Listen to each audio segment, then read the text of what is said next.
It's Wednesday, April 7th, 1999. I'm conducting an interview with Ed Asner in Los Angeles, California.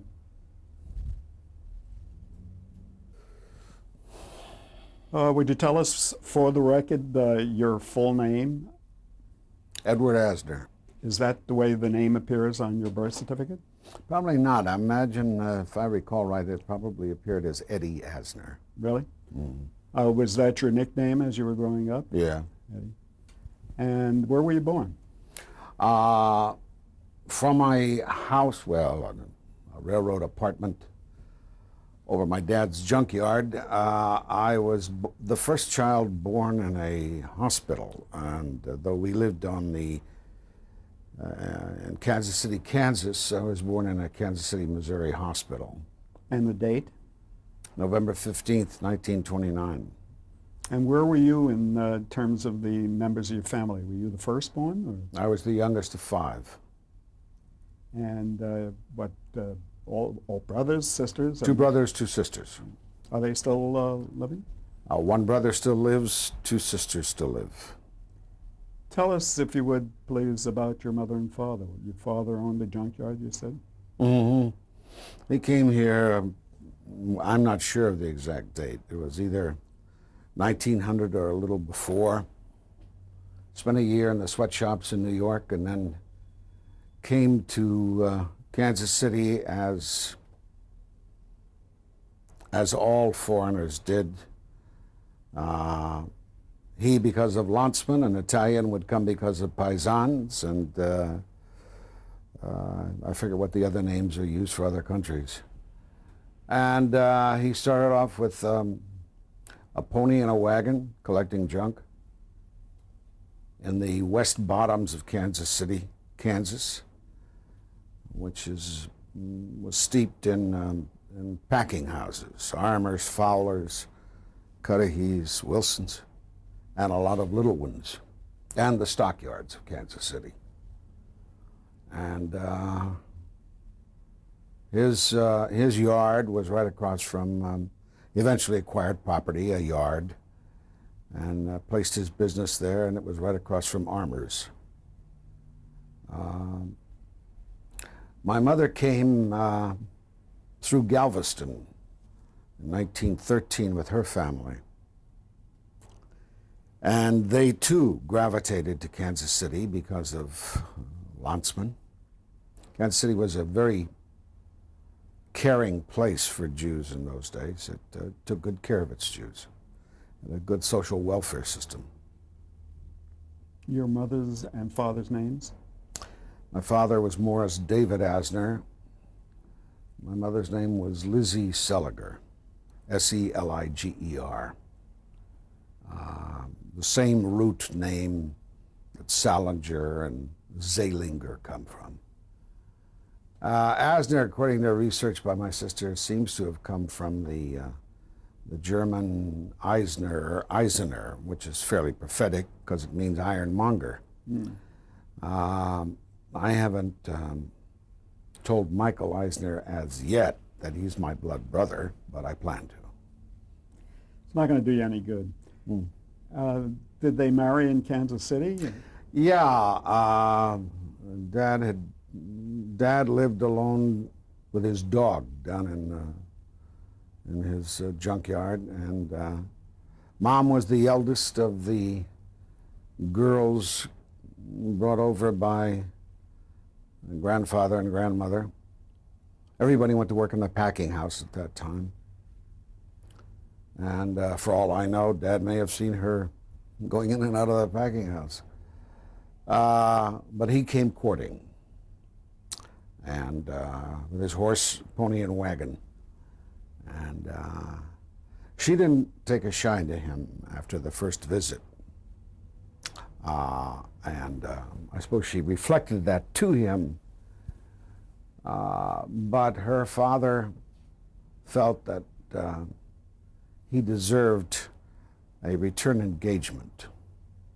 Wrote him a letter saying such, and he came courting again. And they soon married.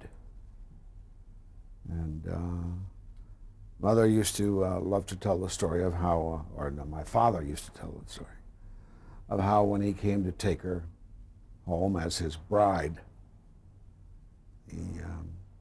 they started off and she said, "Oh, I forgot something." And he thought she was going in to get her dowry. Well, her dowry, if that's what it was, turned out to be a pillowcase. You were born in 1929, so that means Depression time, economic depression time in the United States. Was a difficult childhood for you? You know, no, you don't really. It was more difficult on my oldest brother and sister because they knew the differences in economics, and me, I just ran around playing in the streets with my Mexican playmates.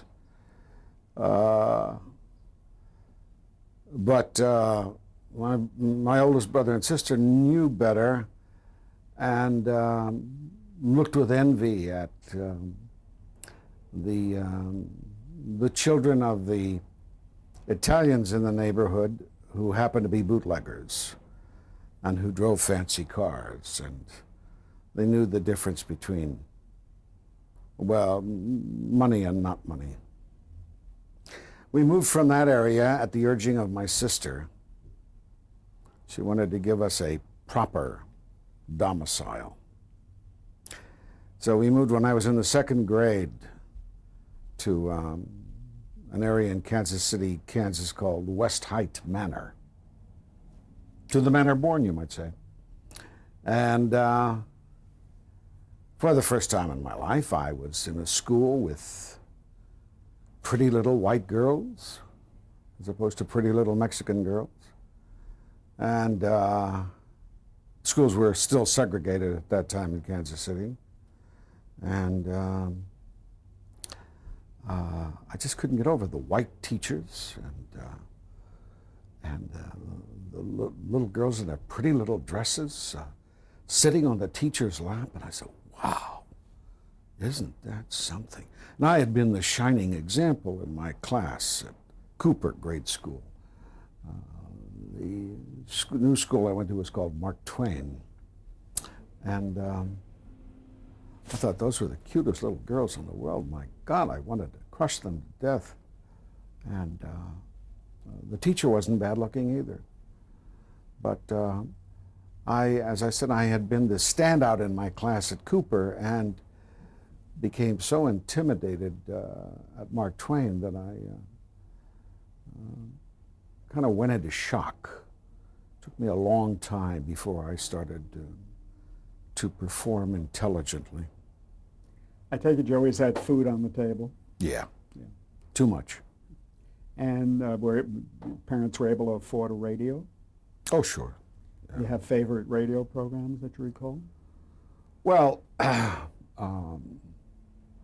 my dad religiously listened to the local commentator, newsbringer. Earl Smith was his name. And religiously he'd listen to him at noon. And he was rather famous in that part of the country, wasn't he? I think a lot of people. Really? Yeah, he had quite a following. Oh, I had no idea. For all I know, he was a local, just a local hero. But he listened to him at 12 and 6 years later. My brother went to great lengths, and I'm sure that Smith was retired at the time, and got Smith to come over and pay a visit to Dad. That must have been a thrill for him. It was a thrill. But the noon hour was always heralded by 12 o'clock noon. You now are in tune to the dinner bell roundup gang. Hi, neighbor. Hi, neighbor. What do you know? Then eventually they go in the news. And you eventually began listening to war news. Yeah, lots follow of the war war. news. And not too far from my father's business, after we, well, I guess it was even before we got into war, but they had a B-25 plant that later became a Buick Oldsmobile Pontiac plant. And day in and day out, the noisiest plane in creation, the B-25, but the toughest plane in the air. They were constantly like hogs driving over you. Your brothers would have been old enough, perhaps, to have served during the They war? did. They did. My oldest brother went into, he was considered slightly a little too old, but they took him into that like civilian pilot training. Mhm. And he was stationed at, for the most part, at Monroe, Louisiana. And that's where he spent the war. My other brother was, 19 or 20. And was pulled into, he took infantry basic at Fort Lewis, Washington. And then they put him in the ASTP program and began to teach him Japanese. So he hopscotched all over the country to Arlington, Virginia, Moscow, Idaho, the foreign language school at, was it Berkeley? Monterey. And first was sent to Australia and the Philippines, and then to, after the occupation, into Tokyo. Did you go to the movies at least once a week? Generally on Saturday at noon, I'd see a double feature, a short movie, newsreel, at least one cartoon. More often than not, I would chew gum during that time. I'd come out with a headache every time. But it must have been something you looked forward to all the Oh, I time. loved it. Were you stage struck at all at that point? Did you imagine yourself up there on the screen? I was stage struck, but and always delighted to be chosen. And later on, both in school and in Sunday school, I wasn't the first to volunteer because it wasn't considered manly. But I was always delighted when I was chosen. What were your hobbies as a kid, or did you have any? You played ball? A little, not much. I began playing ball. I began playing football, I guess. I had a bike, roller skated. Didn't play much. Played softball occasionally. Played basketball a lot. Decided, somebody gave me a stamp album, a common paperback stamp album at the time. And like a jerk, I didn't read the instructions, which is generally what happens with me. And I got my first initial envelope of stamps with the album, and quickly began to paste them in with paste. And then slowly began to look around me. I had two older cousins who pointed out the error of my ways and showed me the hinges that you're supposed to use. And I kept it up for a while, but I was a sloppy collector. What were your aspirations at that time, or did you not think about the future that much? I love the idea of archaeology. William Beebe was appearing in Geographics or similar such magazines at the time. The diving bell he was using and the pictures that they showed, that fascinated me and pulled me. And dramatics had an appeal. I loved radio. I loved movies. I just never thought of myself as being involved. But I always was the loudest singer at Friday night services. And unhesitating performer in any playlet I might be cast in. Did you grow up in a religious household? My folks were Orthodox. I don't think my mother necessarily wanted to be, but she had come from an Orthodox family, and she married my Orthodox father and kept a very Orthodox home for him. But as always, Jews, when they leave the Mecca, New York in this case, or Chicago, they use a modified orthodoxy, so that you couldn't be a businessman in Kansas City and shut down on Saturday. There's just no way you do that. And still stay in business. And still stay in business. Well, my father not only stayed open on Saturday, which was his big day, he even put in a half day on Sunday. And there was one kosher butcher, as I recall, in Kansas City, and that's who we dealt with. We had two different sets of relatives who had dairy farms, so we bought milk from one of them. And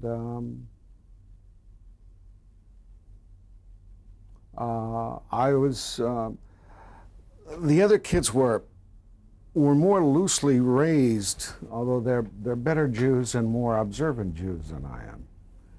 They were more loosely raised in terms of Hebrew school. But from the beginning, I was stampeded.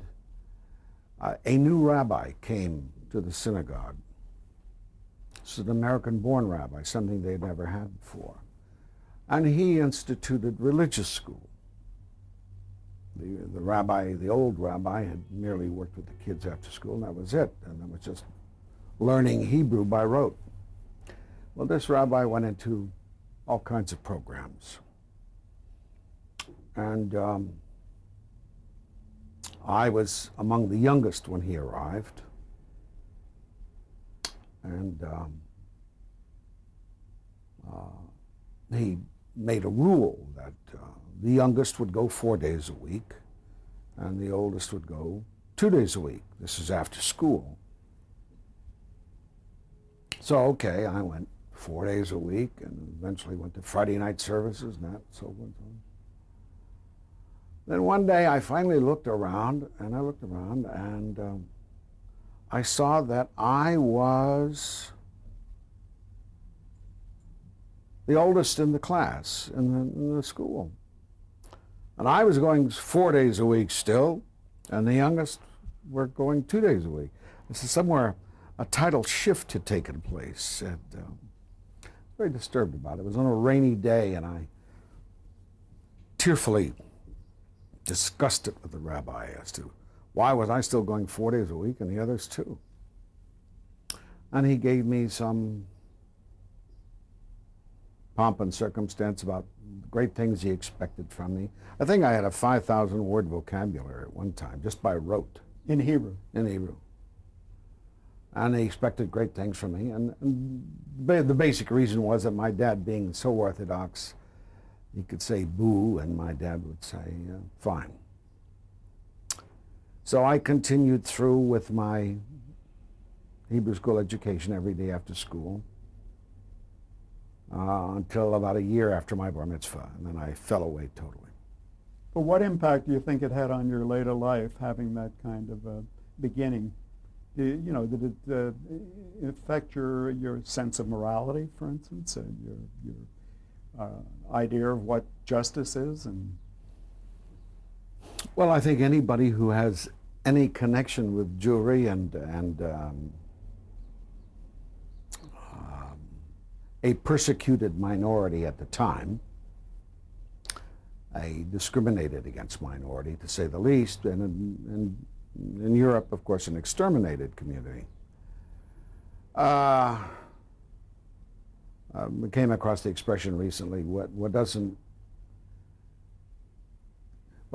kill you helps define you. And I've always thought that being a part of a discriminated minority was a strengthener. It didn't kill me, and I think it made me stronger in certain ways. Gave me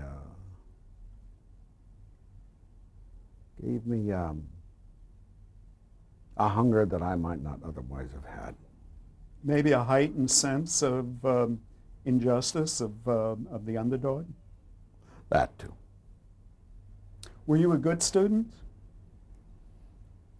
I was Other than Hebrew school. Yeah, I was a sloppy student. And then when I got into high school, once again, because of this being Jewish, I'd say there were maybe 10 Jews in a high school of 2,000. What high school was this? Wyandotte High, Kansas City, Kansas.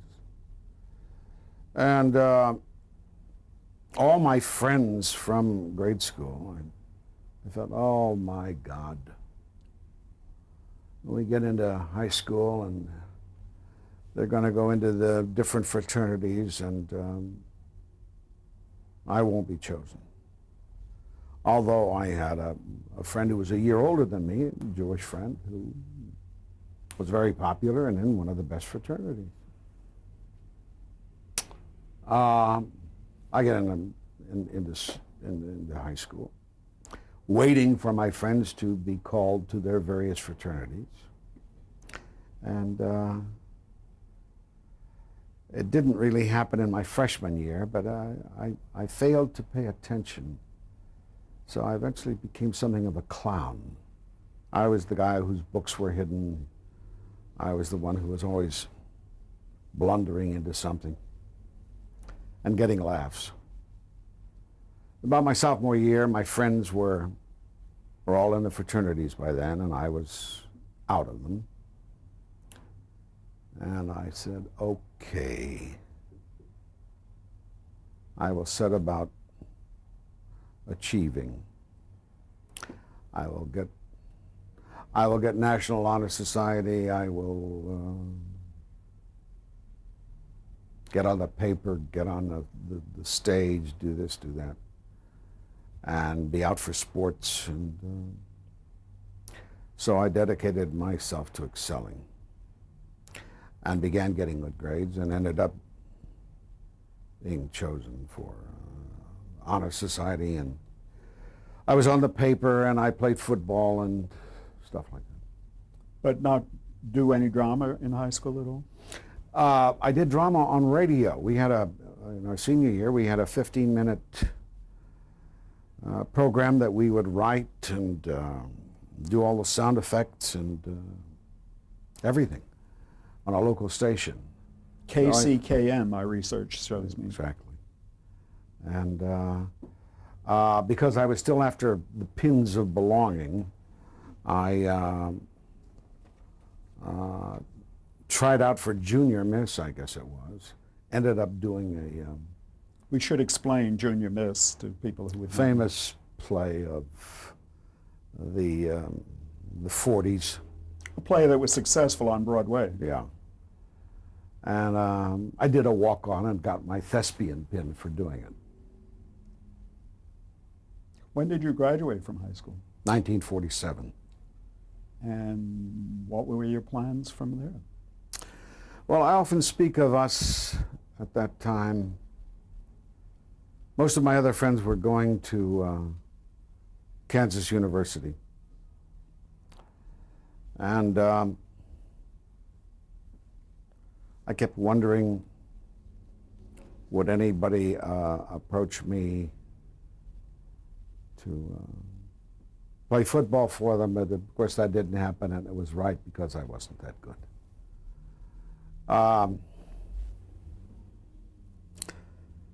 So no inquiry in terms of that was made. And my sister had come home from Alaska at that point.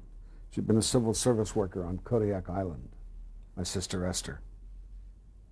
And so she, very obligingly, because she was such a whiz at the typewriter, got off all kinds of letters for me, inquiries on scholarship, etc. And I was invited to take the scholarship exam for the University of Chicago, and it turned out that my older sister, Eve, was a graduate of Washington U in St. Louis. And I had written to them as well, and they scheduled their scholarship tests on the same Saturday at the same time. So I chose the University of Chicago, and when I eventually heard it was that I didn't get a scholarship, but that I was accepted. Very fine school. Very nice school, very great school. Influenced me a lot. I dropped out after a year and a half, but I'd already benefited enormously from that. But I must say my heart was not in school. Getting all the awards and all that, I felt I had given it my best shot, and I wanted to see the open road. I felt our generation was the lost generation, that we would be drafted eventually, the way things looked, but that we would never participate in the glory that our brothers had become identified with. And I was very saddened by that, none of the glory. And so I thought of the open road and all that, and sought cheap ways to get there, but didn't have the guts to just take off. So not having the guts to take off, I ended up in college at the University of Chicago. Well, wasn't a Jewish boy expected to go to college? Well, particularly since one brother never even tried, and the second brother became a playboy, although I think he's got a genius IQ. He didn't pay attention to school, and was eventually drafted in World War II. Both my sisters had graduated from college, one from the University of Wisconsin, the other from Washington U, and it was like it was my time to represent the male end of the family. So I went for a year and a half, loved the society, became involved in drama. How so? How specifically did you become involved in drama? Well,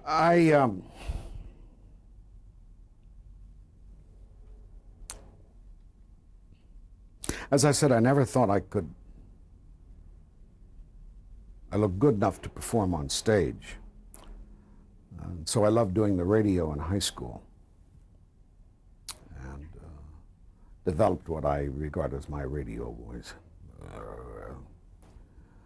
And